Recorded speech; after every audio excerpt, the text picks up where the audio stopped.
Dito po tayo sa balita. Ang tumboy tinurjak na bayot patay. Nandun po ng ating si Junardo Di Caparas. Kantabay doon sa pangyayarihan. At Junardo Di Caparas, pasok. Dito po yung biktima, kung saan siya nakahandusay ngayon, kung saan siya po dito po. Tingnan natin po. Oh, nandito yung biktima. Uy, kawawa. Na paano po sinakal? May DNA pa to, oh. Tingnan mo mukha, oh. Yun, tawagin tayong isang witness nga para nakikita siya ng pangyayari. Ano ba nakita mo? Kita ko po yung buong pangyayari kung paano pinatay yung biktima. Asa mabuti naman? Dito sa dibdib? Sa gitna? O dito sa... Dito. Upo. Oh, napakalaki namang dagot ng... Bakit dyan? Kasi po, malaki yung titi. Oh, sige, salamat po, Dong. Napakalaki naman yung binigay mo. Sige, salamat.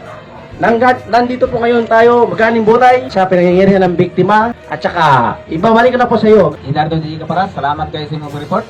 Ito po si Ganing Butay. Nandito po tayo sa bagong balita. At sariwa pa, sa babagang balita. At ngayon lang nagpasok. Yung replano, kalanding sa bubong ng bahay. At ito ang reporter, pasok! Reporter! Pasok! Reporter!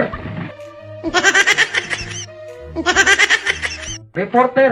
Pasok! Reporter!